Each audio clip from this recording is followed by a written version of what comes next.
আমার এই জীবনটা শেষ করে দিবে কে? ওই আল্লাহ কেমন, এখন কোথায়, কিভাবে আছেন, কি দেখতেছেন, এইগুলো নিয়ে গবেষণা করে আপনারা কুলাইতে পারবেন না। যদি একটু জায়গায় চিন্তা করেন, এখানে হাজার হাজার মানুষ এসেছেন, একজনের নাকের সঙ্গে আর একজনের নাক মিলে না, একজনের চোখের সঙ্গে আরেকটা চোখ মিলে না, একজনের কণ্ঠের সাথে আরেকজনের কণ্ঠ মিলে না, এক একজনের চেহারার রঙের সঙ্গে আরেকটা চেহারার রং মিলে না। এই কারিগর কেউ না। জবানটা খুলে বলুন তিনি কে? ওয়া হুয়াল গফুরুল ওয়াদুদ যুল আরশিল মাজিদ।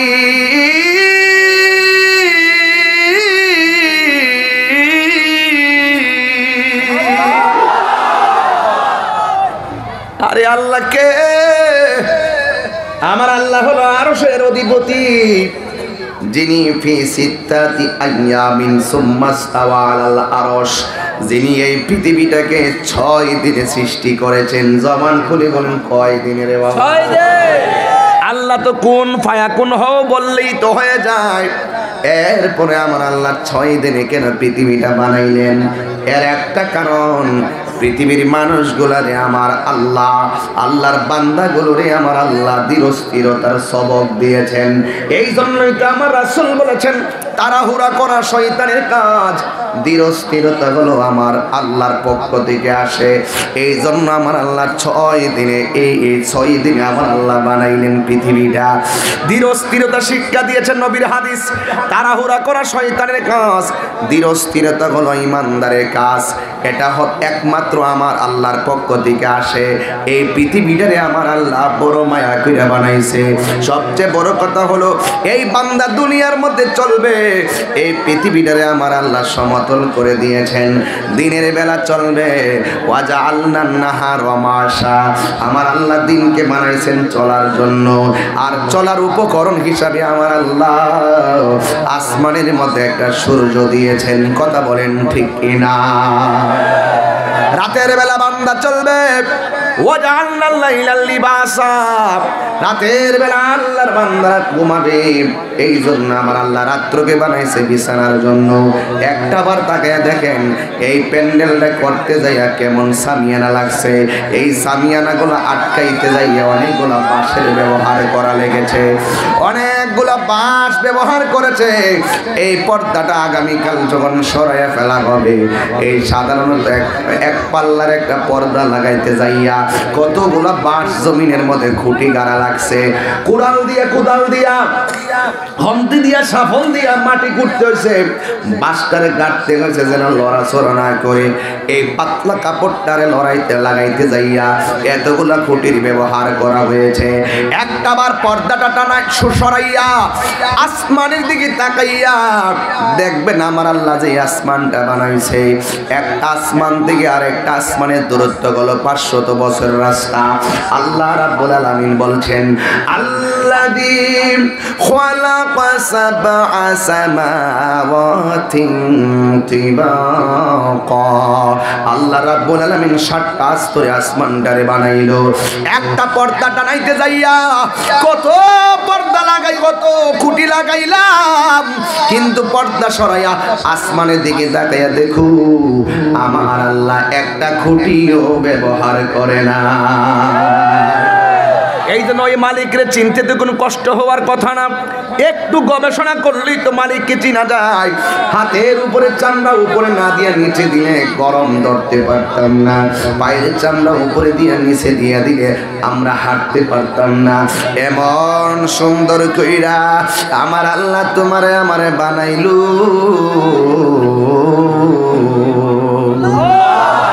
ওই খুঁটি আস্তে আস্তে রাখো। এভাবে ওয়াজ করা যাবে? আপনারা ধাক্কাধাক্কি করেন, মুখের সাউন্ডটা কম রাখেন।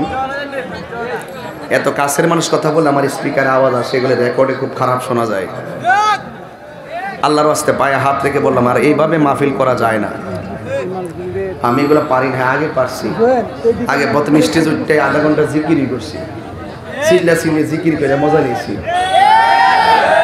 যখন আগে আধা ঘন্টা জিকির করতাম তখন ওই যে তেল আসেন শুনল তেল দিয়ে প্রথম মজা যেত পরে নীরব আর শুনতো। এখন তো আর এটা করি না, ডাইরেক্ট সময় তো চলে যাইতেছে। এই জন্য আমি কাজে লাগাই সময়টা, ফাঁকি ঝুঁকি না, কাজে লাগাই। এখান থেকে আমাকে নবীনগর কলেজ মাঠে যেতে হবে। আমারও তো দূরের উপরে, আপনার যদি কথা না শোনেন ধাক্কাধাক্কি করেন সারছে ওয়াজ 12টা বাজে যাবে। এখানে সবাই দুরূদ শরীফ পড়েন আর চুপ থাকবেন। আর আপনাদের স্বেচ্ছাসেবকগুলো আমার অনেক প্রচুর ভক্ত, এরাও কষ্ট করতেছে। আপনারা একটা মূল্যায়ন করেন, ইনশাল্লাহ মূল্যায়ন করেন। সবাই দুরূদ শরীফ পড়েন। আল্লাহুম্মা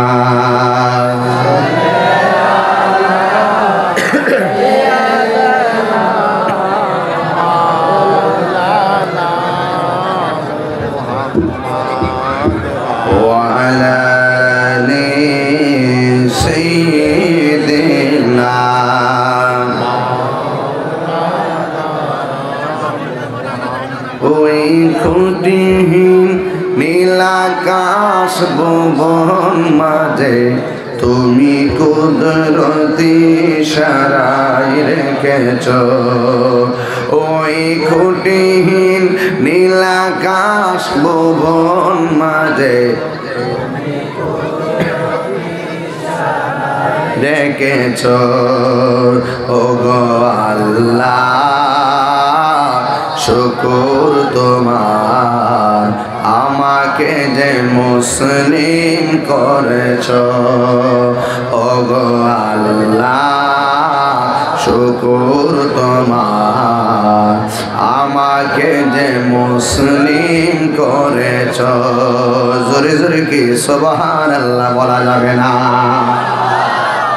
আমি বলেছিলাম এত সুন্দর আকাশ, যে আসমানে একটা খুঁটি নাই, এত সুন্দর জমিন আল্লাহ আমাদের জন্য বানাইলো। এই জমিন এত সুন্দর সবুজ গাছপালা দিল, এত সুন্দর সবুজ গাছপালা দেখে চোখের জ্যোতি আমরা বাড়াই।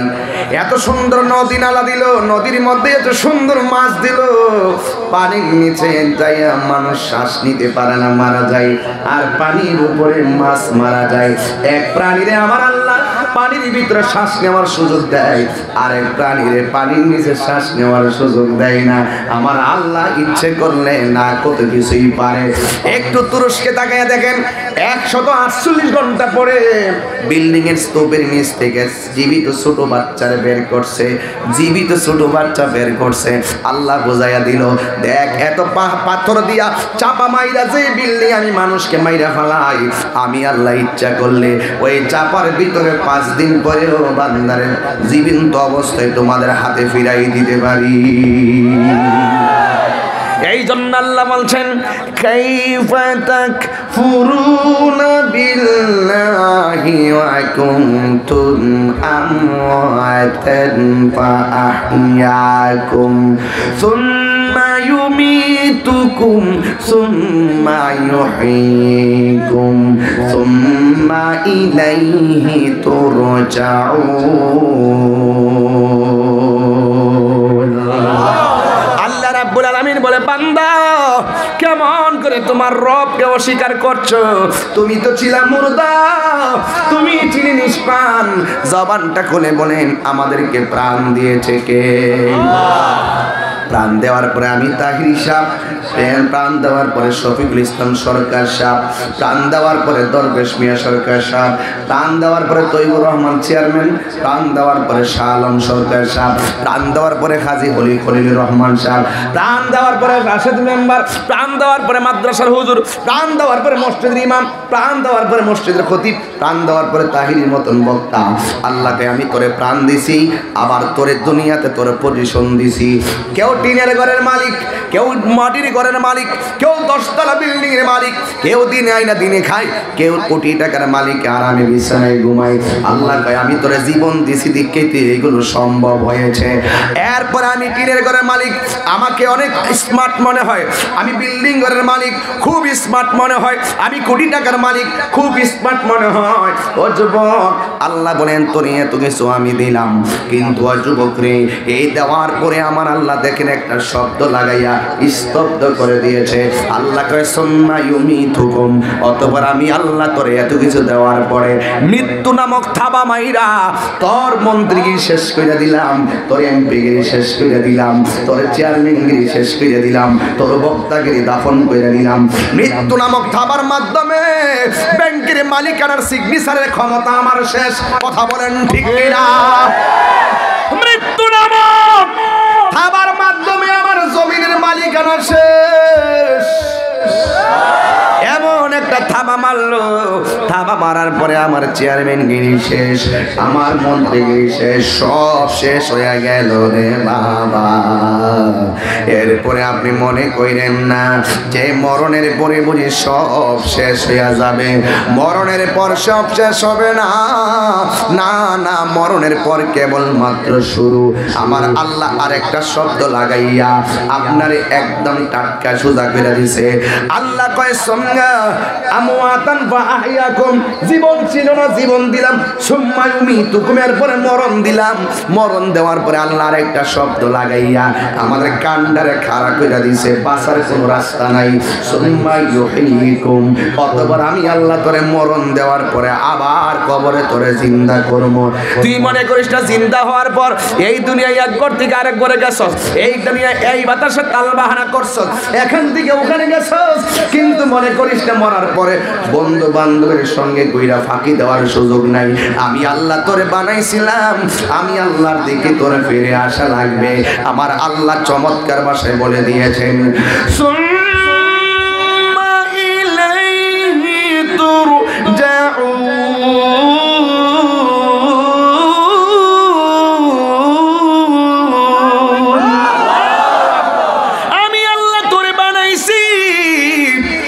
আল্লাহর দিকে তোরে ফিরে আসা লাগবে গো।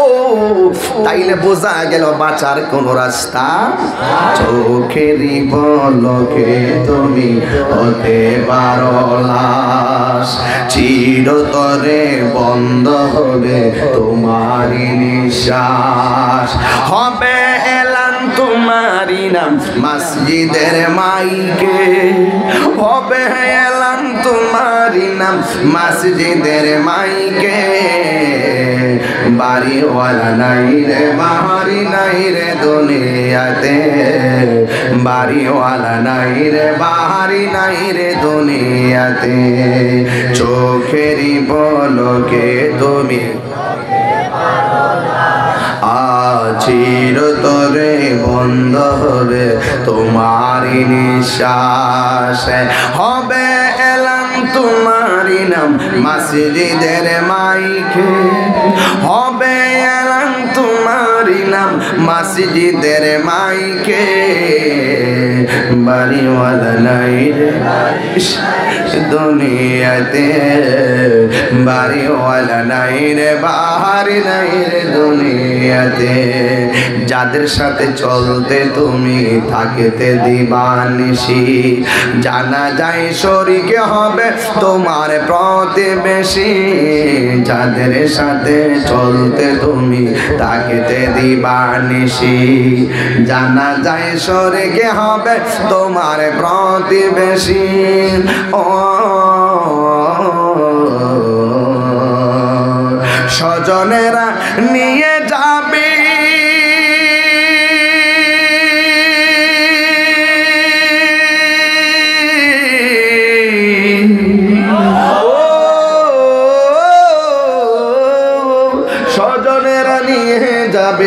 স্বজনেরা নিয়ে যাবে তোমাকে পালকিতে। বাড়িওয়ালা নাই রে ইয়াতে, বাড়িওয়ালা নাই রে বাহারি নাই রে দুনিয়াতে। চোখেরই পলকে তুমি হতে পারো লাশ, চিরতরে বন্ধ হবে তোমারই নিঃশ্বাস। হবে এলাম তাহিরি নাম মসজিদের মাইকে, হবে এলাম তাহিরি নাম মসজিদের মাইকে। বাড়িওয়ালা নাই মাশাআল্লাহ, বাড়িওয়ালা নাই রে বাড়ি নাই রে দুনিয়াতে। মাশাআল্লাহ, কেমন আছেন ভাই? মাশাআল্লাহ, আমাদের তৈন ভাই আসছেন, আমাদের চেয়ারম্যান মহোদয়, আমাদের সবার পক্ষ থেকে আমি আন্তরিকভাবে মুবারকবাদ জানাচ্ছি।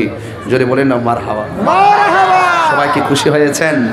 আমাদের আজকের অতিথি যারা রয়েছেন সবাই ইনশাল্লাহ এসেছেন, এটাই হলো মাহফিলের একটা অপূর্ব সৌন্দর্য। কথা বলেন ঠিক না বেঠিক? আল্লাহ যে সকলকে সহি সালামতে এনেছেন এই জন্য শুকরিয়া দান করি আলহামদুলিল্লাহ। সবাই জিকির করেন, মনটা এখনো ঠান্ডা হয় নাই, আপনাদের মনটাকে স্থির করেন। লা ইলাহা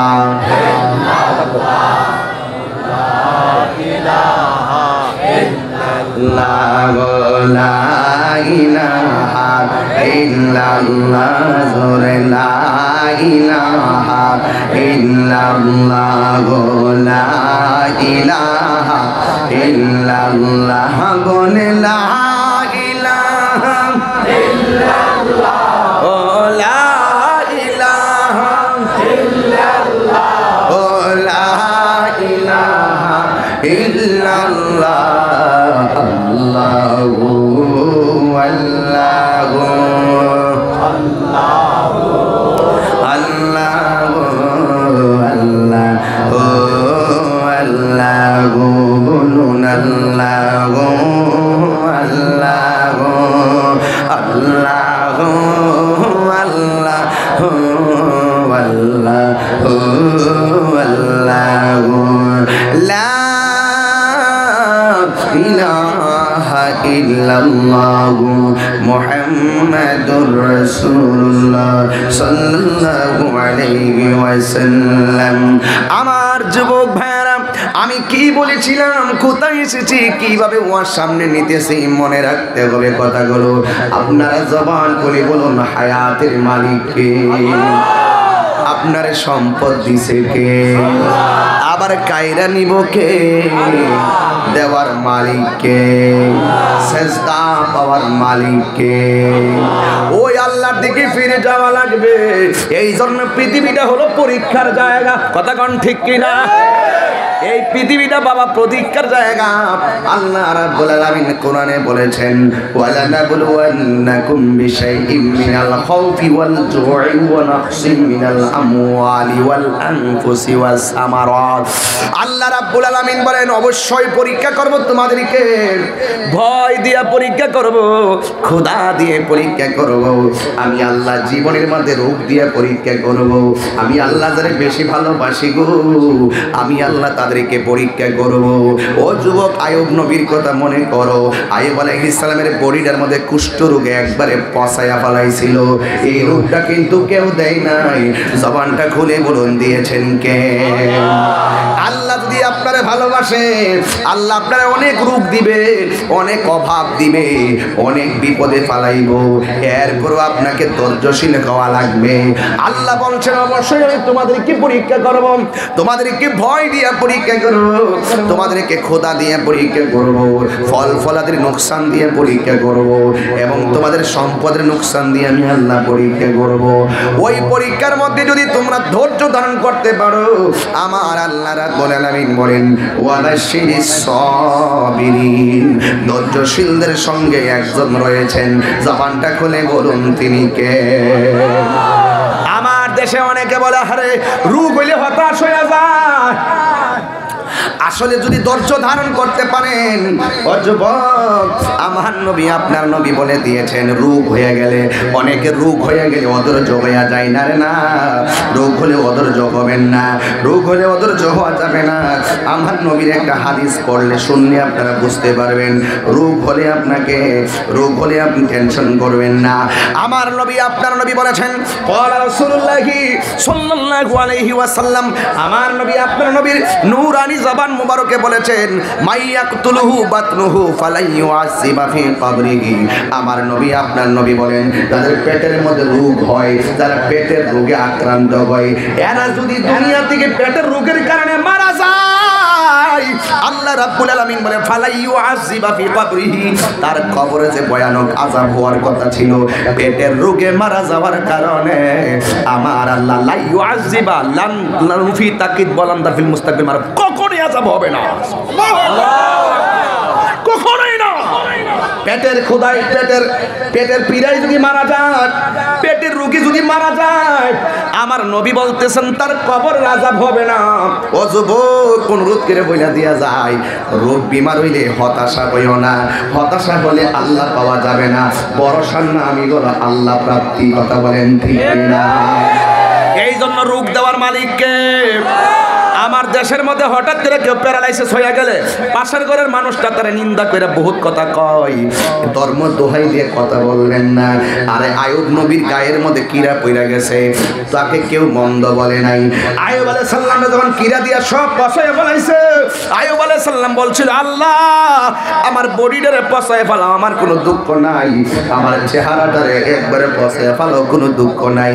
হাত পা সব তুমি পচায় ফেলাও, কোনো অসুবিধা নাই, কিন্তু আমার জিহ্বাটার মধ্যে তুমি পচন দিও না। জিজ্ঞাসা করা হলো, আয়ুব আলাইহিস সালাম কেন জিহ্বায় পচন দিতে না করেছেন?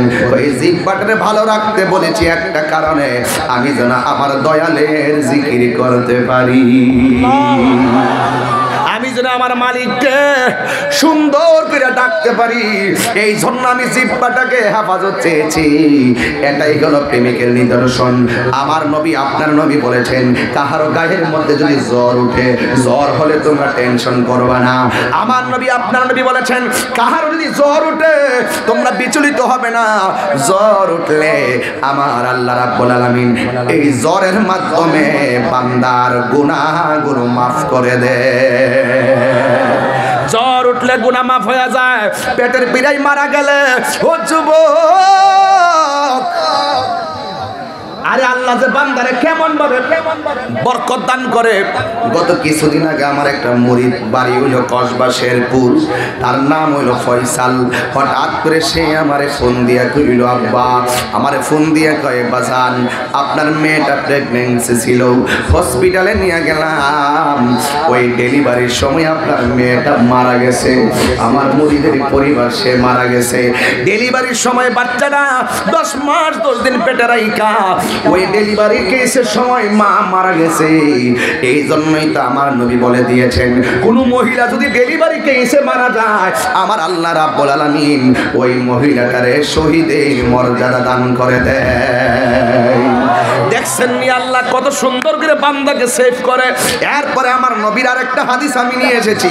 আন আব্দুল্লাহ ইবনে আমর রাদিয়াল্লাহু তাআলা আনহু قال قال রাসূলুল্লাহ সাল্লাল্লাহু আলাইহি ওয়াসাল্লাম, আমার নবী, আপনার নবীর নূরানি জবান মুবারকে বলেছেন, মা মিন মুসলিমিন ইয়ামুতু ইয়াউমাল জুমআ আও লাইলাতাল জুমআ ইল্লা ওয়াকাহুল্লাহ ফিতনাতাল কবর। আমার নবী, আপনার নবী বলেছেন, কেউ যদি জুমার দিন মারা যায় অথবা জুমার রাতে মারা যায়, আল্লাহ রাব্বুল আলামিন তাকে কবরের আযাব থেকে মুক্তি করে দেয়। এই জন্য দোয়ার মধ্যে বলবেন, আল্লাহ একদিন তো মইরা যামু, বাঁচতে পারবো না, যেই দিন মরণ দিবা জুমার দিন মরণ দিও। এইভাবে আল্লাহর কাছে কামনা করবেন। আমার নবী, আপনার নবী বলে দিয়েছেন, ইয়াউমাল মা মিন মুসলিমিন ইয়ামুতু ইয়াউমাল জুমআ আও লাইলাতাল জুমআ, জুমার দিন অথবা জুমার রাত যদি বান্দা মারা যায়, আমার আল্লাহ তারে কবরের আযাব থেকে মাফ করে দিবে। জোরে জোরে কি আল্লাহু আকবার বলা যাবে না? আল্লাহু আকবার কোন না? আর জোরে কোন আল্লাহু আকবার। কাফনে দেশে নবীজির নাম বলিস না রে, বলিস না। কাফনে দেশে নবীজির নাম বলিস না রে, বলিস না। হঠাৎ করে গেলে মরে, আমি হঠাৎ করে গেলে মরে, কাঁদিস না রে, কাঁদিস না। আমার কাফনে দেশে নবীজির নাম বলিস না রে, বলিস না। জোরে কি আল্লাহু আকবার বলা যাবে না? আল্লাহ রাব্বুল আলামিন কোরআনে বলেছেন, মিনহা খালাকনা لكم وفيها نعيدكم ومنها نخرجكم تارة أخرى এই মাটি থেকে তোমাকে সৃজন করা হয়েছে, এই মাটিতেই তোমাকে দাফন করা হবে। অজীবন জন্মের মালিক যিনি, মৃত্যুর মালিক তিনি। এই জন্য এই দুনিয়ায় থাকা অবস্থায় বার্গেনিং করা যাবে না। এই জমিনটা এমন একটা জমিন, এই জমিনে থাইকা যা করবেন, জমিনের উপরে থাইকা যা করবেন, জমিনের নিচে গেলে আপনি তাই পাবেন। জমিনের উপরে গাদ্দারি কইরা জমিনের নিচে ফুলের মালা পাওয়া যাবে না। দুনিয়ার জমিনের উপরে থাইকা খুন খারাপি কইরা জমিনের নিচে জান্নাতের টিকিট পাওয়া যাবে না। দুনিয়ার জমিনে আত্মহত্যা কইরা জমিনের নিচে যাইয়া তুমি ফুলের মালা পাইবা আশাও কইল না। এই দুনিয়াতে 14 ফেব্রুয়ারির নামে, ভালোবাসার দিবসের নামে বেহায়া ভালোবাসা কইরা কবরে গেলে নবী পাওয়া যাবে না।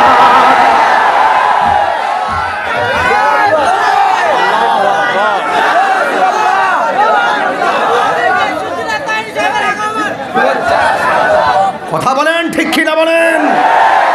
এই দুনিয়াতে বেহায়া ভালোবাসা, বেলাজা ভালোবাসা, লুচ্চামি ভালোবাসা পাইসা কবরে গিয়ে আমার নবীর ভালোবাসা পাওয়া যাবে না। কথা বলেন ঠিক কিনা? এই মুরাদনগরবাসী, ভালোবাসতে দিবস লাগে না, 24 ঘন্টায় ভালোবাসা যায়। ভালো যদি বাসবা তোমার মাকে ভালোবাসো, ভালো যদি বাসবা তোমার বোনকে ভালোবাসো, ভালো যদি বাসবা তোমার বন্ধুকে ভালোবাসো। কিন্তু যেই ভালোবাসার মধ্যে আল্লাহ রাসূলের মহব্বত থাকবে না, এটা ভালোবাসা দিবস হতে পারে না। এটা হলো বেহায়া দিবস, বেলাজা দিবস। কথা বলেন ঠিক কিনা? দুই হাত তুলে বলো ঠিক কিনা বলো।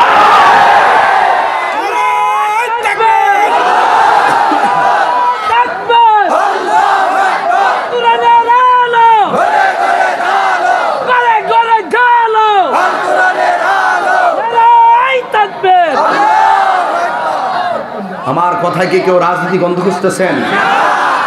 হ্যাঁ যুবক, সাবধান করে দিলাম তোমাকে। আজকে রাত্রে 12টার পরে দেখবে মরা ফ্রেম জিন্দা করিস না। 12টার পরে তো তোরা পাগল হয়ে যাবে চেটিং লইয়া। আজকে 13ই ফেব্রুয়ারি রাত্রে কোনো ডেটিং চলবে না, কোনো লুচ্চামি চেটিং চলবে না। আগের প্রেম, পূর্বের প্রেম, নতুন প্রেম জোয়ার তোলা যাবে না।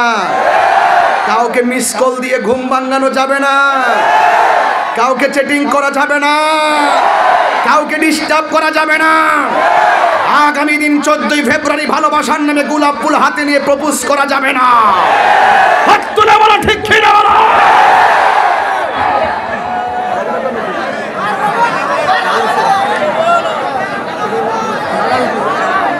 আমি কি আপনাদেরকে বোঝাতে পেরেছি? তবে ভালোবাসবো যেই ভালোবাসায় রাসূল প্রেমের প্রাপ্তি থাকবে। কথা বলেন ঠিক কিনা? যেই ভালোবাসা কোরআন ন্যায় সঙ্গত, যেই ভালোবাসা আদর্শ সঙ্গত, সেই ভালোবাসায় আমরা বাসবো। যেই ভালোবাসা বিপদ ডেকে আনে, মাটির উপরে ভালোবাসলে কবরের নিচে জুতার বাড়ি খাওয়া লাগবে, ওই ভালোবাসা আমরা বাসতে চাই না। কথা বলেন ঠিক কিনা? আমি কি বোঝাতে পেরেছি? রাসূল তোমায় ভালোবাসি, মনরে দয় যার করি বল। রাসূল তোমায় ভালোবাসি, মনরে দয় যার করি বল। বুকের মাঝে জ্বালায় আমার, দূর হবে তো মারে দিদারে, দূর হবে তো মারে দিদারে। ও মতের দরদি তুমি, তোমার দিদারে আশা রাখি বল। ও মতের হ্যাঁ তোমার দিদারে আশা রাখি। মায়া যদি লাগে তোমার, মায়া যদি লাগে তোমার, দাও না দেখা ঘুমের ঘরে বলো রাসূল তোমায় ভালোবাসি, মনরে দয় যার করে। জোরে জোরে কে আল্লাহু আকবার বলা যাবে না। এই জন্য যুবক আমার, আল্লাহ রাব্বুল আলামিন বলেছেন এই মাটি থেকে তোমাকে সৃজন করেছি, এই মাটিতেই তোমাকে দাফন করতে করা হবে। এই জন্য ওই ঘরটাতে যাওয়ার আগে আমার আল্লাহর ইবাদত দরকার আছে না নাই? ওই ঘরটাতে যাওয়ার আগে ঘরটা কি আসল ঘর না নকল ঘর? আরে আমরা তো বাড়ি থেকে আসছি, আবার বাড়িতে চলে যাব, কিন্তু কবরে যারা গেছে তারা কেউ আর ফিরে আসবে না রে বাবা। ওই কবরে কেমন আছে আমরা খবর জানি না। এই জন্য যুবক আমার, এই দুনিয়ার সময়টা বড় অল্প সময়। এই অল্প সময়ের ভিতরে আল্লাহকে রাজি করতে হবে, অল্প সময়ের ভিতরে নবীকে রাজি করতে হবে। আমার নবী, আপনার নবী রাহমাতুল লিল আলামিন বলেছেন কবর বড় ডেঞ্জারাস জায়গা। ওই জায়গার মধ্যে ঈমান লইয়া গেলে কাজ হইয়া যাইব, কিন্তু ঈমান যদি না লইয়া যান কবরে গেলে অবস্থা ভয়াবহ হয়ে যাবে। এই জন্যই তো আমার নবী, আপনার নবী রাহমাতুল লিল আলামিন ওই হাদিস শরীফের মধ্যে এসেছে আন ইবনে আব্বাস রাদিয়াল্লাহু তাআলা আনিন নবী সাল্লাল্লাহু আলাইহি ওয়াসাল্লাম আন্নাহু মাররা বিকবরাইন ইউআযাবান ফাকালা ইন্নাহুমা লিউআযাবানি ওয়া মা ইউআযাবানি ফি কাবীরিন আম্মা আহাদুহুমা ফাকানা লা ইস্তাতিরু মিনাল বাউলি ওয়া আম্মাল আখারু ফাকানা ইয়ামশি বিন নামিমা। আমার নবী, আপনার নবী রাহমাতুল লিল আলামিন একদিন দুইটা কবর পাশ দিয়ে যাইতেছে। আমার নবী তাকায়া দেখে দুইটা কবরের মধ্যে আযাব হইতেছে, দুইটা কবরের ভিতরে আযাব হইতেছে। আপনারা জবান খুলে বলেন আমার নবী কবরের আযাব দেখার ক্ষমতা আছে না? আছে।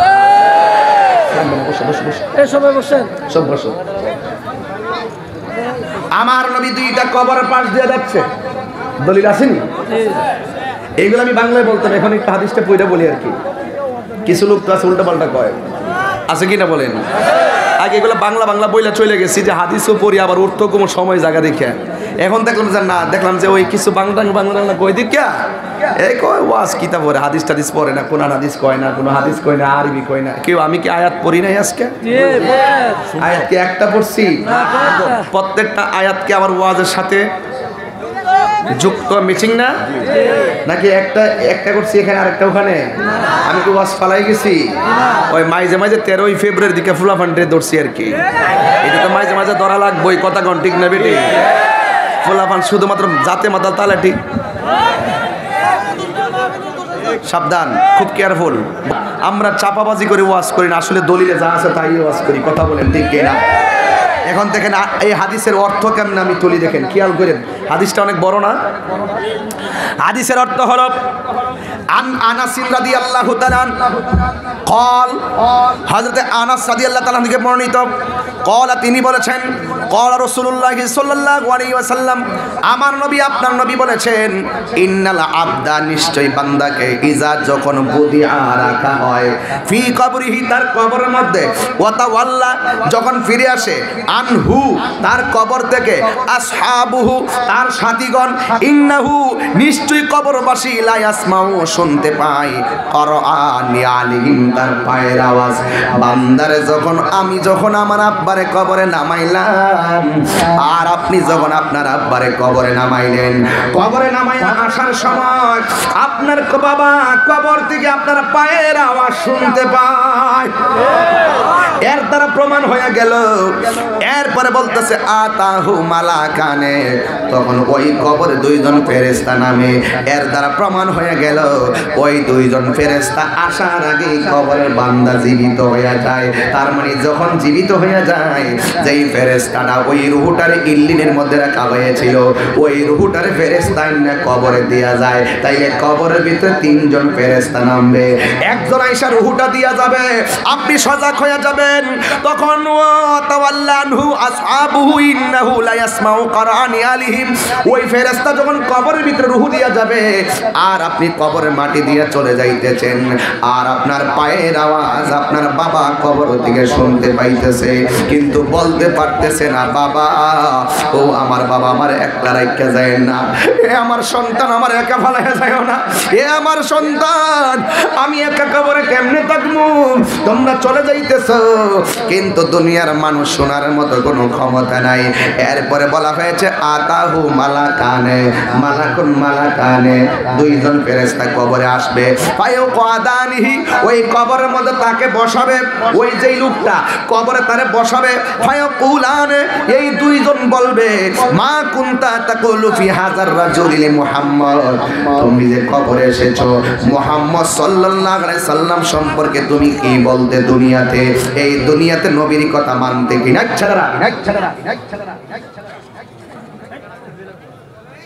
তোমাদের আদবের অনেক ঘাটতি আছে এই অঞ্চলের মধ্যে, আমি কিন্তু এই জিনিসটা প্রায় সময় ফেল করি। যাইবা তো কবরে, আজকের ঘটনা কি, আজকে যে একটা ছেলে দেখলাম পিতলগঞ্জের একটা ছেলে, আমি কয়েকদিন আগে মাহফিল করতে গিয়েছিলাম, তাকে আমি বলছিলাম আমি তাকে চিনি না কি, হঠাৎ করে ছেলেটাকে বললাম যে তুমি একটু ভিডিও করো, আমার মোবাইলটা দিয়েছিলাম যে মাদ্রাসাটা ভিডিও করো, মাদ্রাসাটা ভিডিও করো আর আমি স্টেজ উঠলে ভিডিও করবা। আমি তাকে মোবাইলটা দিয়ে ভিডিও করেছিলাম। আজকে ওর মামা আসছে আমার বাড়িতে, আজকে আয়সা আমাকে বলতেছে হুজুর আপনি যে ছেলেটাকে দিয়ে ভিডিওটা করাইছিলেন সে তো আপনাকে আপনি মাহফিল করে আসার 3 দিন পরে অ্যাক্সিডেন্ট করছিল, করার পরে এই যে মাথার খলিটা একদম খুলে গেছে, মগজটা বেরিয়ে গেছে, এখন মগজটা ভিতরে ঢুকাইয়া আইসিইউতে আছে, আর উপর যে খলিটা ছুটে গেছে এইটা এখনো ফ্রিজ আপ করা আছে, এটা এখন নাকি সে কিছুটা ভালো, এটা পরে সেটিং করবে। অথচ যুবক মাত্র 16 বছর ছেলেটার হুট করে সে এইভাবে আইসিইউতে থাকবে, সে 3 দিন আগেও তো কল্পনা করে নাই। তুমি হাসতেছো, হাসা যাবে, তুমি কথা বলা যাবে, কিন্তু মনে রেখো প্রত্যেকটা কর্মের তোমাকে হিসাব দিতে হবে। তুমি কোথায় কথা বলতেছো, এটা কি কোনো বন্ধু বান্ধবদের আড্ডা, এটা জান্নাতের বাগান, কথা বলো ঠিক কিনা বলো। তুমি কথা বলে তোমার না করবে কে, তুমি ইচ্ছা মতো না করবে কে, তোমার তো স্বাধীনতা আছে। তুমি নামাজ না পেরে ঘরে ঘুমাই থাকলে আমি কি ব্রাহ্মণবাড়ি থেকে আইসা তোমার ঘুম জাগাই দেবো? প্রশ্নই আসে না। মান হাফারা হুফিরা, হ্যাঁ মান জাদ্দা বাজাদা, যে চেষ্টা করে সে পায়। তোমার কর্ম তুমি করো, আমার কর্ম আমি করব। একটা কথাই মনে রাখবা, একটা কথা মনে, with money you can buy a clock but not time. তুমি টাকা দিয়ে ঘড়ি কিনতে পারবা কিন্তু সময় কিনতে পারবা না। সময়টা অনেক দাম। You can buy a bed but not good sleep. তুমি টাকা দিয়ে বিছানা কিনতে পারবা, ঘুম আল্লাহর নিয়ামত, এই ঘুম কিনতে পারবা না। কথা বলেন ঠিক কিনা বলেন? আপনি বুঝেন না কেন? এই সময়টা তো অনেক দাম। যেমন আমি তো গড়ির কাটা ধরে কথা বলতেছি, আপনাকে আমি কতবার অ্যালার্ট করব। তো আমি বলেছিলাম মানুষ যখন কবরের, আপনার বাবাকে কবর দেন না অনেকে, আরে আমি তো আমার বাবারে নিজে গোসল দিয়েছি। এই আমি কয়েকদিন আগেও তো একটা আমার মুরিদের বাবাকে গোসল করাইছি, নিজের হাতে গোসল করাইছি। সেদিন দেখেছি একটা মানুষ কত অসহায়, সে লড়তে পারে না, তার নাকে তুলা দিছি, তার কানে তুলা দিছি, ছেলে তার কানে তুলা দিয়েছি, বড়ই পাতার গরম জল দিয়ে তাকে গোসল করিয়েছি। এইভাবে শোয়া থেকে তুইলা পেটে চাপ দিয়া মলমূত্র বের হলে টিস্যু দিয়ে পরিষ্কার করার জন্য প্রস্তুতি নিয়েছি। তাকে সুন্দর করে করফুলের পানি দিয়ে গোসল করাইয়া উজু করাইয়া সুন্দর করে নতুন কাপড় পরিধান করাইলাম। এরপর তাকে খাটে শোয়াইলাম, জানাজার মাটি নিয়ে গেলাম, নিজে আমি জানাজা পড়লাম, কবরে মাটি দিলাম।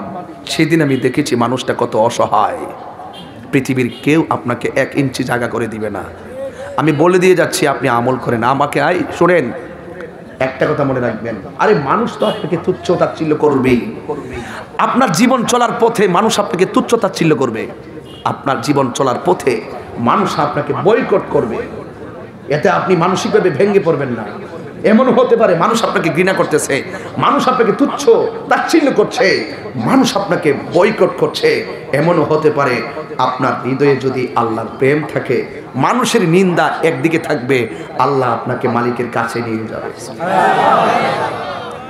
মানুষের নিন্দা আমার কিছু আসা যায় না, আপনাকে চিনতে হবে। অনেক মানুষ আমাকে বলে যে তাহির হুজুর, মানুষ ফেসবুকে আপনাকে এত গালাগালি করে, আপনি কিছু কর না কেন? মানুষ আপনাকে ওয়াজের মাঠে এত তুচ্ছ তাচ্ছিল্য করে কথা বলে। অনেকে এইভাবে বলতে চায়, মনে হয় যেন আমার জন্মটাই গানের গড়ে হয়েছে। অনেকে মনে হয় যেন একদম এলেম কালাম নাই, কিছু যেন নাই, মনে হয় যেন আমি একবারে ধর্মটা শেষ করে ফেলেছি, এরকম বলে। কিন্তু আমি তো একটা প্রেম নিয়ে চলতেছি। এই মানুষগুলো তো টাকা দিয়ে আমি আনি নাই। আপনি যারা ওই টকশোতে বসে আর ঘরে বসে আমাকে নিয়ে মন্তব্য করেন, আপনি আসুন এইভাবে কথা বলেন, আপনি দেখেন না, এটা তো আল্লাহর রহমত লাগে। অনেক মানুষ আমাকে কয় আপনি জবাব দেন না কেন? আমি জানি জবাব দেওয়াটা রূপা, কিন্তু আমি এটাও জানি নীরব থাকাটা স্বর্ণ। কথা বলেন ঠিক কিনা বলেন? এই জন্য মান সাকাতা নাজা, যে ব্যক্তি চুপ থাকে সে নাজাত পায়। এই জন্য আমরা অনেক সময় অনেক কথা বলতে পারি কিন্তু বলি না। আমি কি বুঝাতে পেরেছি? আমরা মানুষের কথা কান দিব না, আমার মালিককে সন্তুষ্টি করার জন্য আমরা ব্যস্ত আছি। কথা বলেন ঠিক কিনা? যতক্ষণ আমি তার কথায় ব্যস্ত থাকবো, ততক্ষণ যদি আমি আল্লাহর জিকির করি আলহামদুলিল্লাহ। আর যারা আমার বদনাম করে বাইরাতে, যারা আমার বদনাম করে বাঙ্গুরাতে, যারা আমার বদনাম করে মুরাদনগরে, আমি বলবো কালকে আমার কাছ থেকে প্রয়োজনে এখন 1000 টাকা রাখিয়া দেন, তারে দিবেন। যা রিক্সা দিয়া মাইক দিয়া তাহিরির বদনাম কর, যা গুইরা গুইরা বদনাম কর, যা।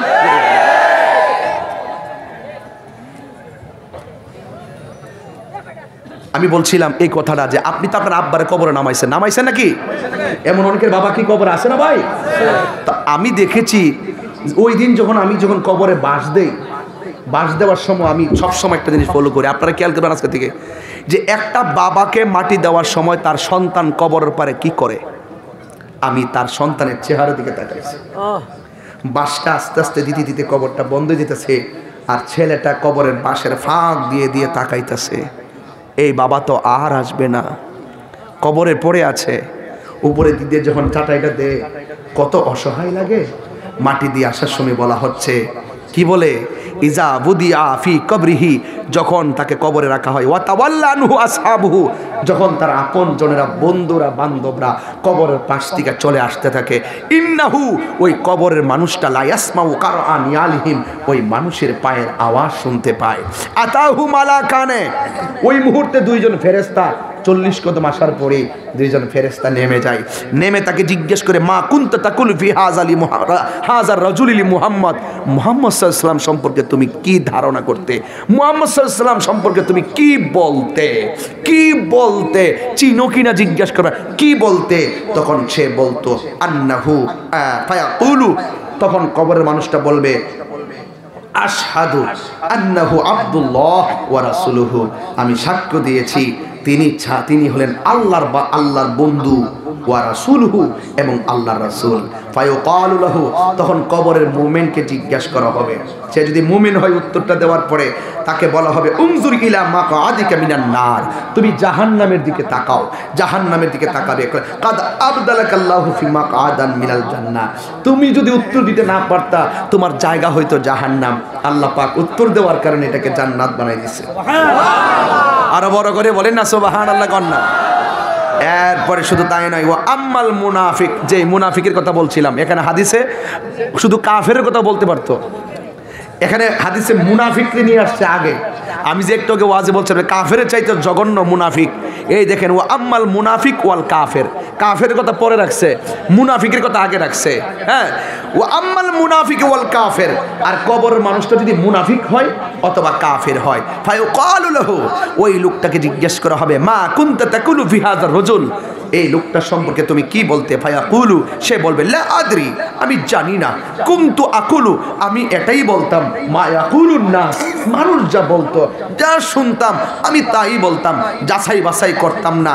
তখন তাকে বলে ফায়ুকালু লাহু, তখন তাকে বলা হবে, লা দারাইতু, তোমাকে কি বিবেক দিয়েছিলাম না? তোমাকে কি বিবেক দেওয়া হয়েছিল না? তুমি কি তোমার বিবেকটাকে খাটাইতে পারলা না? আরে লোকমাকে আপনার মুখে তুইলা দিব, কলা সোলাই দিব, আবার খাওয়াই দিব। আর আগুনে হাত দিলে হাত পুড়ে, পানিতে হাত দিলে ভাত ভিজে। তুমি গুনাহ করলে গুনাহ হবে, কিন্তু নামাজ পড়লে সওয়াব হবে, রোজা রাখলে সওয়াব হবে, মার খেদমত করলে সওয়াব হবে, দান করলে সওয়াব হবে, তুমি নেক কাজ করলে, ভালো কিছু করলে আল্লাহ তোমাকে পুরস্কার দিবে। এটা বোঝার জন্য কি the holy Quran is the constitution of human life. তোমাকে কি আমি ওয়ালা তালাইতা, আল্লাহ কি তোমাকে কিতাব দেয় নাই? তোমাকে কি কোরআন দেয় নাই? এই কোরআন পয়রা কি ওয়ালা দারাইতু, তুমি কি তোমার বিবেককে খাটাইতে পারলা না? বাচ্চা যাবেন গা, এতই সোজা, এতই সোজা, এত সোজা না, বহুত কঠিন। কবরে আপনাকে বলবে, হাসর তো পরের সাবজেক্ট, কবরে আপনি ধরা খাইয়া গেলে হাসরে ধরা খাইয়া যাবেন। আরে মৃত্যু যদি ভালো হয় কবর ভালো হয়ে যাবে, মাটির উপর যদি ভালো হয় কবর মাটির নিচে ভালো হয়ে যাবে, আর মাটির উপর যদি 12টা বাজ্যা যায় মাটির নিচে 13টা বাজ্যা যাইব, হাসরের মাঠে 16টা বাজ্যা যাইব, উপায় থাকবে না। কথা বলেন ঠিক না বেঠে? আমি কি দিয়ে আপনাকে এই কোয়াশটা আমি করলে 1 ঘন্টা করতে পারি, এরপর আমি মুখ দিয়া বইলা বইলা যাইতেছি শুধু বোঝার জন্য। বলা হচ্ছে আমাদের সিএনজির মধ্যে লেখা থাকে, সিএনজি চিনেন না আপনারা? সিএনজি চিনেন? সিএনজির পিছনে লেখা থাকে বিবেক হচ্ছে সবচেয়ে বড় আদালত। বলেন কেন লেখা থাকে? সিএনজির পিছনে কেন লেখা থাকে? পিছনে ট্রাকটি যেন সিএনজির ধাক্কা না মারে। তোর তো বিবেক আছে, আমি সুড়ুতি মারতে গেলে কি কথা ঠিক আছে? আরে কথা ঠিক আছে? আবার লেখা থাকে আমি ছোট, আমার মারবেন না। কি লেখা থাকে? এই জন্য লেখা থাকে রাস্তা দিয়ে মানুষ হাঁটলে সাইকেলওয়ালা মানুষটার কিচ্ছু মনে করে না, রাস্তা দিয়ে সাইকেল গেলে রিক্সাওয়ালা সাইকেলটার কিচ্ছু মনে করে না, রাস্তা দিয়ে রিক্সা গেলে সিএনজিওয়ালা রিক্সার কিচ্ছু মনে করে না, সিএনজিওয়ালা রাস্তায় গেলে মাইক প্রাইভেট কারওয়ালা কিচ্ছু মনে করে না, প্রাইভেট কারওয়ালা রাস্তা দিয়ে গেলে বাসওয়ালা কিছু মনে করে না, বাসওয়ালা রাস্তা দিয়ে গেলে ট্রাক কিছুই মনে করে না, ট্রাক রাস্তা দিয়ে গেলে ট্রেন কিছুই মনে করে না। তবে ইন্না বাতশা রাব্বিকা, তুমি যতই কিছু মনে করো আর না করো, মালিক আছে, ধরবে তোমাকে। এই জন্য ওই বলা হবে ওয়ালা লা দারাইতু ওয়ালা তালাইতু, তুমি কেন তেলাওয়াত কোরআন পড়ে কেন বুঝলে না? এই মানুষের কথা শুইনা কেন তুমি বলতে, তুমি কেন যাচাই করলা না? আরে মিথ্যাবাদী হওয়ার জন্য এটাই যথেষ্ট, মিথ্যাবাদী হওয়ার জন্য এটাই যথেষ্ট যে যা শুনবে তাই বলবে, সে যাচাই করবে না। যাচাই করবেন কান কথায় পথ চলবেন না। এরপরে সেখানে কি হয়? মুমিন আর মুনাফিকের কাফেরে কি কয়? কয় ওয়ায়ুদরাবু বিমাতারিকি মিন হাদিদিন দরবা, কবরের মধ্যে একটা ফেরেশতা পাঠাইবো যেটা কান দিয়া শুনবে না, চোখ দিয়া দেখবে না, তার হাতে থাকবে একটা লোহার হাতুড়ি, লোহার হাতুড়ি। ফায়াসিহু সাইহাতান ইয়াসমাউহা মাইয়ালিহি গায়রা সাকালাইন, ওই কবরের ভিতরে হাতুড়ি লইয়া লোহার হাতুড়ি এমন ফিটাইব, গরু আছে আওয়াজ শুনবে, ছাগল আওয়াজ শুনবে, গাছপালা আওয়াজ শুনবে, যত জড়বস্তু যত জীবজন্তু সব আপনার কান্নার আওয়াজ শুনবে। কে ছাড়া? গায়রা সাকালাইন। গায়রা সাকালাইন মানে হলো মানুষ এবং জিন, মানুষ এবং এই জিন জাতির সমন্বয়কে বলা হয় সাকালাইন। ওই মানুষ এবং জিন ছাড়া যত প্রাণী আছে তোর কবরে যে চিল্লাইতেছস এই আওয়াজটা শুনবো। এক সাহাবী রাসূলকে প্রশ্ন করেন, ইয়া রাসূলুল্লাহ, ইয়া হাবিবাল্লাহ, নবী গো, ও মায়ার নবীজি, মানুষ কবরে আওয়াজ শুনতে পারবে না, জিন জাতি কবরে আওয়াজ শুনতে পারবে না কেন? আমার নবী বলে এদেরকে হিসাব দিতে হবে, এদেরকে জাররা জাররা পরিমাণ হিসাব দিতে হবে। আর মানুষ যদি কবরে আযাবের আওয়াজ শুনতো তাইলে কানের পর্দা ফেটে তারা মারা যেত, আর রক্তকরণ হতে হতে মারা যেত। এই কবরের ভিতরে এত খাওমাও আওয়াজ যদি আমাদের কান থাকতো, এই বাইরা গ্রামের গুরুস্থানে যাইয়া শুনতে পারতেন কেমন করে তারা কান্না করতেছে, কেমন করে বলতেছে বাঁচাও বাঁচাও, কিভাবে তারা হাউমাউ করতেছে, ভয়ঙ্কর সুরে তারা কান্নাকাটি করতেছে। এই জন্যই তো আমার নবী আপনার নবী বলেছেন কয়েকটা কারণে গজব চলে আসে, কয়েকটা কারণে গজব চলে আসে। যখন মানুষে প্রকাশ্যে আল্লাহর সঙ্গে নাফরমানি করে, যখন মানুষ গীবত করে, যখন মানুষ খুন খারাপি করে, যখন মানুষে ঝগড়া বাঁধায় দেয়, আর যখন মানুষ নেশায় পড়ে যায়। ওই নেশায় পড়ে গেলে, মদের নেশায় পড়ে গেলে, বাবা ইয়াবা ফেন্সির নেশায় পড়ে গেলে মনে করবা তোমার জীবন বরবাদ হয়ে যাবে, কবরটা তোমার বরবাদ হয়ে যাবে। যুবকের দল, মাটির উপরে তাইকা ইয়াবা খাইয়া নেশা করলে আমার নবী কবরে পাওয়া যাবে না। মাটির উপরে তাইকা যদি আমার নবীর সঙ্গে প্রেম নেশা করো তাইলে কবরে গেলে লাশটা কবরে রাখবে, আমার নবী তোমারে কোলে তুলে নিবে। আর জবান করে কন্যা আল্লাহু আকবার। ওই কবরের মধ্যে তিনটা প্রশ্ন করা হবে। এক নম্বর প্রশ্ন, মার রব্বুকা, তোমার রবকে? ইমানদার বলবে রব্বি আল্লাহ। এরপরে প্রশ্ন করবে ওমা দীনুকা, তোমার দিন কি? সে বলবে দীনি আল ইসলাম। তিন নম্বর প্রশ্ন যেটা আমি বললাম, মা কুনতা তাকুলু ফি হাক্কি হাযার রাজুল, এই কবরে যে লোকটা আছে এই সম্পর্কে তুমি কি বলতে? সে বলে হুয়ান নাবিয়্যু, তিনি হলেন নবী, আমাদের নবীও না, আমাদের নবী হুজুর নূর সাল্লাল্লাহু আলাইহি সাল্লাম, তিনি হলেন আমার আল্লাহর রাসূল। এই তিনটা প্রশ্নের উত্তর যদি তুমি দিতে পারো, আমার আল্লাহ ডাক দিয়ে বলবে ফেরেশতারা, আমার প্রেমিকটা কবরে কেমনে একা থাকবে? ওই কবরের ভিতরে জান্নাত থেকে একটা বিছানা বিছাইয়া দে, ইমানদার বিছানার মধ্যে ঘুমায়া যাইব। এই ঘুমের ঘরে যাওয়ার আগে ডাইন কাত হবে, ডাইন কাত হইয়া দেখবে এত সুন্দর একটা নূরের বাতি জ্বলতেছে। ইমানদার বলবে তুমি কে? এত সুন্দর বাতি জ্বলতেছো, আমার কবরে তুমি আলো দিতেছো। তখন সে বলবে আমি দুনিয়ার কোনো চাঁদের আলো না, আমি দুনিয়ার কোনো সূর্যের আলো না, আমার চিনলি আমি কে? আমি হইলাম তোমার দুনিয়ার নেক আমল। আর জোরে জোরে কন্যা আল্লাহু আকবার। ওয়াবাশশিরিল্লাযীনা আমানু ওয়া আমিলুস সালিহাতি আন্না লাহুম জান্নাতিন তাজরি মিন তাহতিহাল আনহার। ওই কবরের ভিতরে যাইলে জান্নাতের শুভ সংবাদ পাবে, জান্নাতের বিছানা বিছানোর পরে বলবে আমি তোমার নেক আমল। ইমানদার আমার বাম কাত হয়ে যাবে, বাম কাত হওয়ার পরে দেখবে এত সুন্দর একটা নূরের বাতি জ্বলতেছে। জিজ্ঞাসা করবে তুমি কে গো? তুই আমারে তুমি চিনো না, আমি হইলাম দুনিয়ায় তোমার কোরআন তেলাওয়াত। এই জন্য যুবক ভাইরা আমার, এখনো সময় আছে, অন্তত একটা পৃষ্ঠা কোরআন পড়বেন। কোরআন কবরের মধ্যে আসবে, তুই আমার চিনো না, আমি হলাম দুনিয়ার কোরআন তেলাওয়াত। আমি আমার আল্লাহ তোমার তেলাওয়াতকে আলো বানাইয়া কবরে পাঠাইছে, তোমার কবরের ভিতরে আমি আলো দেওয়ার জন্য। এই জন্য যুবক, আর যদি বেনামাজি হইয়া কবরে যান, আমার নবী আপনার নবী বলেছেন বেনামাজির কবরে তিনটা শাস্তি অবধারিত। এক নম্বর শাস্তি হলো ডাইন পাশের মাটি এক প্রান্তে যাবে, বাম পাশের মাটি আরেক প্রান্তে যাবে। রে বাইরার পোলাপাইন, আজকে থেকে ওয়াদা করো হুজুর আমরা আর নামাজ ছাড়ব না। কাজের ব্যস্ততা যদি না পারি, ঘরে গিয়ে নামাজটা আদায় করব। আমার নবী বলেন দুই পাশের মাটি দুই প্রান্তে চলে যাবে, যাইয়া তোমার কবরের ভিতরে এমন জোরে একটা চাপা মারবে, ডাইন পাশের হাড্ডি যাইয়া বাম পাশের হাড্ডির ভিতরে ডুইকে যাইব।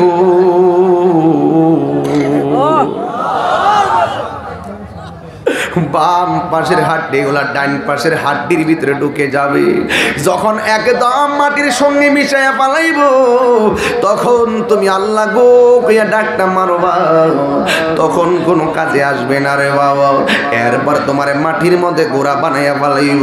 এই কান্নার আওয়াজটা এত বড় হবে, তোমার বাড়ি ঘরের মানুষ যদি তোমার এক কান্নার আওয়াজটা শুনতো, তাইলে তাদের কানের পর্দা ফেটে রক্তক্ষরণ হয়ে লোকটা মারা যাইতো। এমন ভাবে বেনামাজিকে মাটি চাপা মারবো। দুই নম্বর হলো ওই কবরের ভিতরে এমন আগুনের তাপ দেওয়া হবে, যে এই তাপটা দুনিয়ার আগুন থেকে 70 গুণ গরম তাপ। এই তাপ দিয়ে তোমার জাররা জাররা বানাইয়া ফেলাইব। এই আযাবে তোমার আর মরণ হবে না। আল্লাহ যে বলছে সুম্মা ইউহয়িকুম, অতঃপর আমি আল্লাহ তোরে যে জীবন দিমু, এই জীবনের পরে আর কোনো মরণ হবে না। কেউ খালিদিনা ফিহা আবাদা, কেউ জাহান খালিদিনা ফিহা আবাদা, কেউ জাহান্নামের মধ্যে থাকবে চিরকাল চিরদিন। এইভাবে জাহান্নামের মধ্যে ডুববে। আফিনারে জাহান্নামা খালিদিনা ফিহা, এই জায়গার মধ্যে জাহান্নামের আগুনে জ্বলবে। এই জন্য আল্লাহ রাব্বুল আলামিন বলে, রাসূল বলেন বেনামাজের জন্য তিনটা শাস্তি, জাহান্নামের আগুন ধরায় দেওয়া হবে, আর কবরের ভিতরে এমন সর্প দেওয়া হবে যে এই সাপটা তোমার নাভির মধ্যে আঘাত করবে। এই সাপটার দৈর্ঘ্য হবে 450 কিলোমিটার লম্বা, সাপের কাত হবে 70 গজ লম্বা, সাপের মাথায় থাকবে মহিলাদের চুলের মতন চুলের গোছা, তার গায়ের মধ্যে এমন দুর্গন্ধ থাকবে, এই দুর্গন্ধ যদি একটা সেকেন্ডের জন্য দুনিয়ায় ছেড়ে দেওয়া হতো, ওই দুর্গন্ধে মানুষ কলেরা হইয়া মারা যাইতো। বেনামাজিকে এমন ভাবে কবরে গেলে পাকড়াও করবি। হ্যাঁ আমার যুবকের দল, ওয়াজ ইমোশনাল ফ্যাশনের জিনিস না, অন্তত যেই কথাগুলো বলবো কালকে থেকে মাইন্না লাও। অন্তত পক্ষে একটা জায়গায় কষ্ট দিও না, এটা হলো তোমার মা, এটা হলো তোমার বাবা, এই জায়গায় কষ্ট দিলে দুনিয়া তো ভুগবা, কবরে গেলেও ভুগবা, হাসরের ময়দানেও ভুগবা। আমার আল্লাহ বলতে ওয়ামিনহা নুখরিজুকুম তারাতান উখরা, এই কবর দিকে মানুষ হাসরের ময়দানে একদিন উলঙ্গ অবস্থায় উঠবে। আমার নবী বলে সবাই উলঙ্গ অবস্থায় উঠবে, আমি নবী জান্নাতের জামা পয়রা হাসরের ময়দানে উঠব। ওই ময়দানে কেউ কাউকে চিনবে না, আপনজন কেউ কাউকে চিনবে না। আমার নবী বলেন ওই ময়দানে এক শ্রেণীর মানুষগুলারে গায়ের মধ্যে জাহান্নামের শিকল দিয়ে আগুন দিয়া পোড়াইব। আল্লাহর নবী জিজ্ঞেস করবে, আল্লাহ গো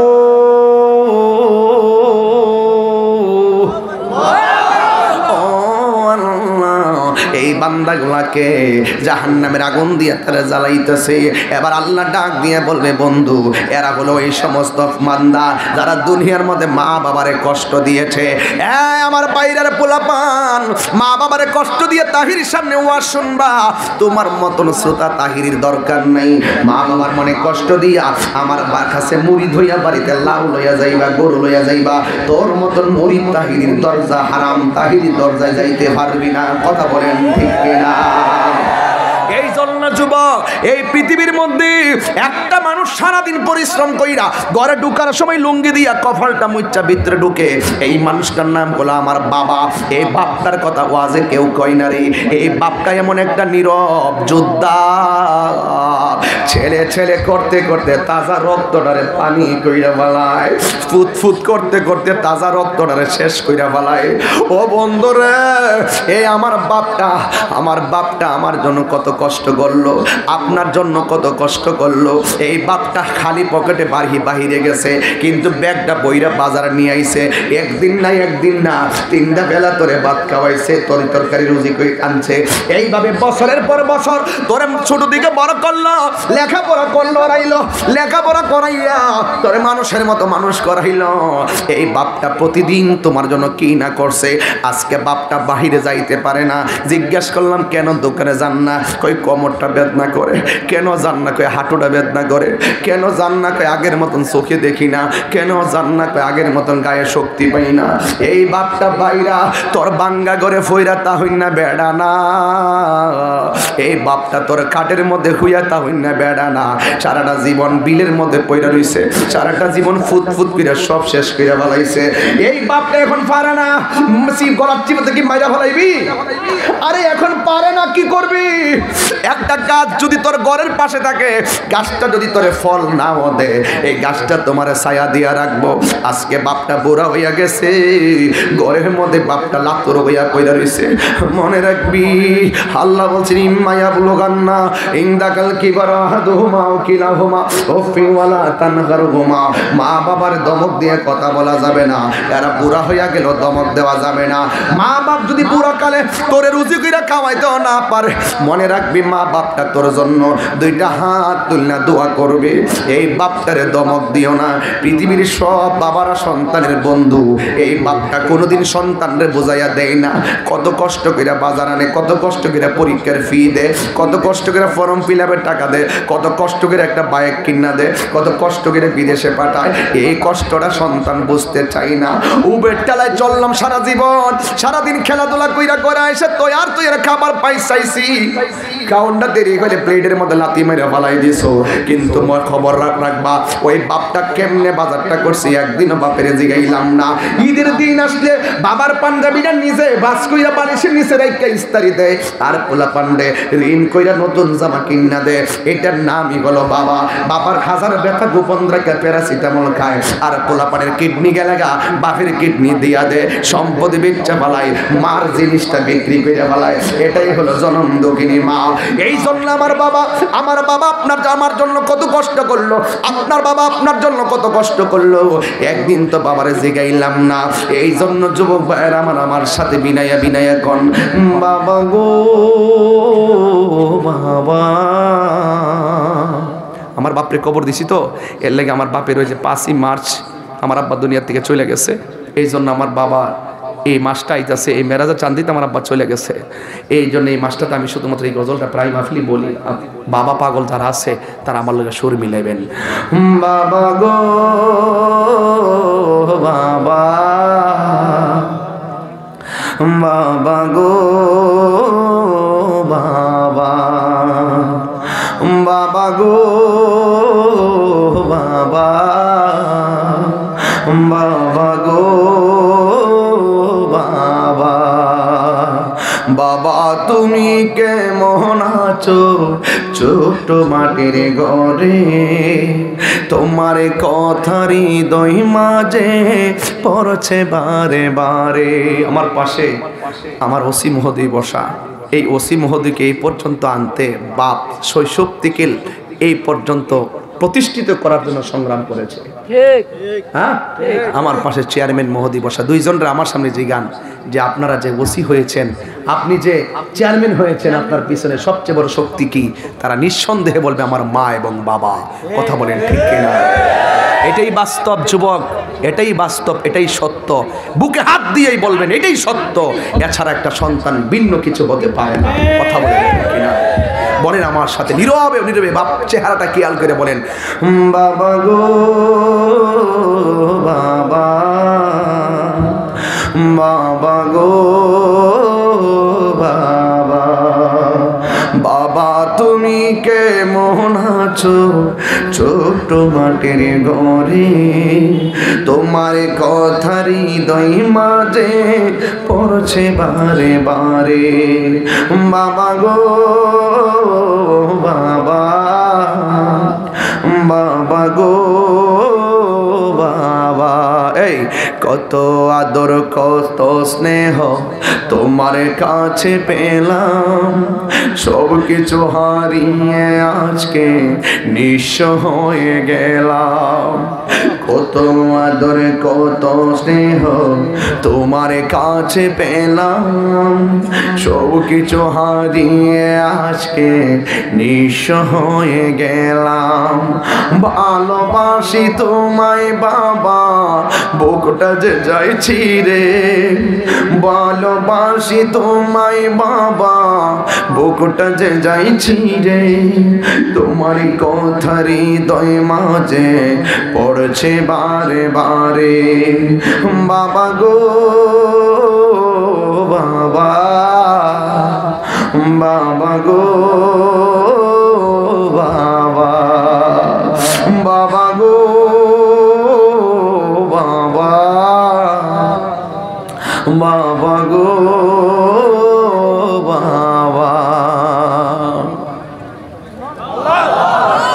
আমার যুবক ভাইরা, এই বাপটার কষ্ট দিস না। আমি প্রায় মাহফিল দিকে বাড়িতে যাই বাপের রাগ দিতাম। শেষ রাইতে যাই আমার বাবার মাথায় হাত বোলাইতাম। আব্বা কইতো কইতে কাইছো? মুরাদনগর থেকে আইছি, অসুবিধা হয়েছে নি? কয় না। এখন দিয়ে আমার বাপেরও পাই না, আমার এদিকেও জিগাই না। দাঁত থাকতে দাঁতের মূল্য দিও, বাপ মা থাকতে মা বাপের কদমে পইরা তাই কো। কারণ এই পৃথিবীর সবাই স্বার্থ নিয়ে দোয়া করে, দুইটা মানুষ নিঃস্বার্থে দোয়া করে। একজনের নাম হলো বাবা, আরেকজনের জন্য আরেকজন হলো মা। এই বাবার হাসিয়ত কি জানোনি? হাজার কষ্ট করলো মুসকে হাসি দিয়া সন্তান নিয়ে খাইতে ভয়। আর মায়ের খাসিয়ত কি জানোনি? হাজার পেটে খিদা লইয়াও সন্তানের কয় খোদা নাই তোমরা খেয়ে না। এই জন্য যুবক ভাইয়ের আমার মাগো, তোমার মতো নয় না কেহ, আমায় কোলে টানি আঁচল দিয়ে মোচে নাকি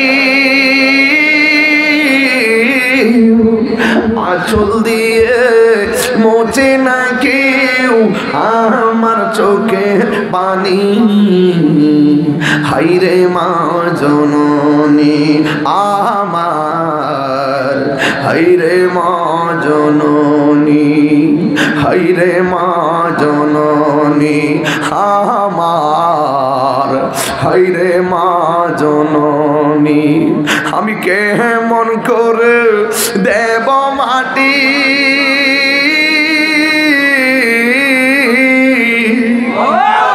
আমি কেমন করে দেব মাটি তোমারি গহ্বরে। মা তুমি আমার আগে যেও না গহ্বরে। মা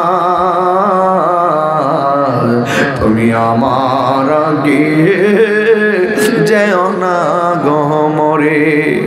দরজাটা খুলতে কে যায় ধোঁকা, মা বুঝি বলছে এলে নাকি খোকা।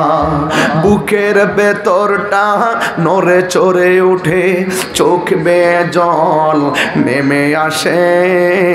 শুধু মানে, শুধু মানে, শুধু মানে, হ্যাঁ শুধু মাই।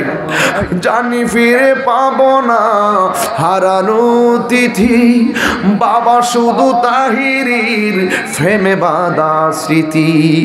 জানি ফিরে পাবো না হারানো তিথি, বাবা শুধু তাহিরির ফ্রেমে বাঁধা স্মৃতি। বুকের ভেতরটা নড়ে চড়ে উঠে, চোখ বেয়ে জল নেমে আসে। শুধু মানে, শুধু বাবা নেই, শুধু বাবা নেই, শুধু বাবা নেই। যুবক, হাজার মায়ের কান্নার কথা বলি শোনো। অনেক মায়ের অভিযোগ, হুজুর আমার ছেলেটা নেশা করে, এই ছেলেটা নেশা করে আমারে মূল্যায়ন করে না, আমার এক পাগল। এই মার কান্না কি হুজুর, স্বপ্ন এঁকেছিলাম পোলাটারে তিলে তিলে মানুষ করে বড় করব। যখন মাস পথে গেল লেখাপড়া নিয়ে, 80 কিংবা 9 পড়ে, কি জানে হলো ছেলেটার, আমাকে রাগ করে কথা বলে, তার বোনকে কিছু সম্মান করে না, আমি মাকে সম্মান করে না, তার বাবাকে সম্মান করে না। মায়ের কান্না হলো, হুজুর আমার ছেলেটা নেশা করে, এই নেশার কারণে প্রত্যেকটার জীবন আজকে হুমকির মুখে। কথা বলেন ঠিক কিনা? এই নেশার কারণে শান্তির ঘর আজকে অশান্তির দাবানলে জ্বলতেছে। এই নেশার কারণে অনেক দাম্পত্য জীবন চূর্ণ বিচূর্ণ হয়ে গিয়েছে। নেশার কারণে দুঃখে দুঃখে সমাজ আজ অধপতনে চলে যাচ্ছে। এই যুবক, আমি চ্যালেঞ্জ করে বলতে পারি বিদায়ী বেলায়, যুবক তোমাকেই বলছি, আজকে থেকে ওয়াদা করো আমরা কখনো নেশা করব না। একদম আল্লাহ রাসূলকে মেরাজের চাঁদে সাক্ষী রেখে বলো, আমরা কখনো নেশা করব না। দেখেন নেশায় কি হয়। 1 নম্বর অর্থ শেষ, 2 নম্বর শারীরিক অবক্ষয়, 3 নম্বর পারিবারিক অবক্ষয়, 5 নম্বর সামাজিক মূল্যবোধ হারিয়ে ফেলে, 5 নম্বর সে ধুকে ধুকে মৃত্যুর দিকে ধাবিত হয়, 7 নম্বর সে এমনভাবে সমাজে বসবাস করে একদম ফেলে দেওয়ার মতন ঘৃণার পাত্র হয়ে বসবাস করে। এই নেশাকারীকে কেউ সম্মান করে না। কথা বলেন ঠিক কিনা? আজকে থেকে ওয়াদা করো, নেশা কি চলবে না, বন্ধ হবে। আমার সাথে আমার ওসি মহোদয়কে পাশে রাইখা বলি, যদি কেউ নেশা করে গোপনে যায় আমার ওসি মহোদয়কে বলবেন, আর আমি আমার ওসি মহোদয়কে বলবো নেশাখোরকে সরাসরি চালান দিয়ে দিবেন, এরা সমাজের শত্রু। কথা বলে ঠিক কিনা? তবে আমি চাই না তোমরা শত্রু হিসেবে সমাজে বসবাস করো, আমি চাই তোমরা ভদ্র হয়ে সমাজে বসবাস করো। আমি চ্যালেঞ্জ করে বলতে পারি, আমি যদি মনে করি আমার যুবকগুলা যদি এক হয়ে যায় নেশার বিরুদ্ধে, 24 ঘন্টার ভিতরে এই বাইরা থেকে নেশাকে দাফন করে দেওয়া যাবে। কথা বলে, তোমরা কি আমাদের ওসিমদের হাতকে শক্তিশালী করতে চাও? তোমরা কি আমি তাহিরির হাতকে শক্তিশালী করতে চাও? তোমরা কি তোমাদের ঘরকে সুন্দর করে সাজাতে চাও? আজকে থেকে নেশা কি চলবে না, বন্ধ হবে? আমার সাথে জবাব দিবা, বলবা বন্ধ। নেশা বন্ধ, বলো নেশা, ইয়াবা, ফেন্সি, গাঞ্জা, সুদ, ঘুষ, চুরি, ডাকাতি, মুনাফিকি, গীবত। আল্লাহ আমাদেরকে হেফাজত করুক, আমিন। এখন বলবেন চলবে নামাজ, বড় করে নামাজ, রোজা, হজ, যাকাত, ইবাদত, মহব্বত, সোহবত, খেদমত, ভালো কথা, ন্যায্য কথা, উচিত কথা, মিলাদ, কিয়াম, দুরুদ, সালাম, মাজার জিয়ারত, মাজার চলবে না, হাত পা ধরছে। কি কস না কস বেটা ফুলাফান মানুষ করতে গেছে, দড়িছে হয়েছে। মাজার জিয়ারত চলবো, মাজারের সেজদা চলতো না, না বুঝছে কস কিল লেগে তাই সামনে ঠাসকের কথা কইলে চিন্তা করে কথা কইবা। জিয়ারত চলবে, কথা কোন ঠিক না বেটে? ওলি আল্লাহর দরবারে জিয়ারত চলবে, কিন্তু ওলি আল্লাহর দরবারে কোনো বেহায়াপনা চলবে, কোনো অসামাজিক কাজ চলবে। জিয়ারতের ইবাদত এক জিনিস না, বুঝছো? মুখস্থ হই না, শিক্ষো না। কিছু আছে টিকটক মৌলবীর ফান্দে বেরো না, এরা কিন্তু জিয়ারত বোঝে না, ইবাদত বোঝে না, কথা কোন ঠিক না? এরা ফান্দে বেরো না, বললে ইহকাল হারাইবা পরকাল হারাইবা। যেখানে আমরা জিয়ারত করি সেখানে সেজদা করি না, যেখানে ইবাদত করি সেখানেই সেজদা করি। ইবাদত করি মসজিদে, জিয়ারত করি মাজারে, কথা বলেন ঠিক কি না? আল্লাহর ওলিরা আল্লাহর বন্ধু, এদের ওসিলা ধরলে আল্লাহ খুশি হয়, কথা বলেন ঠিক না বেটি? এই জন্য জিয়ারতের ইবাদত এক জিনিস, তাহলে জিয়ারত চলবে না, বন্ধ হবে? এই যে ঠিক আছে, thank you very much. You are very excellent, amazing figure and fighter and rising player. তোমাকে দরকার আছে, কথা বলেন ঠিক না বেটি? আজকে থেকে ওয়াদা, আজকে থেকে ওয়াদা, জিয়ারত জিয়ারত। আল্লাহ কবুল করুক, আমিন কন।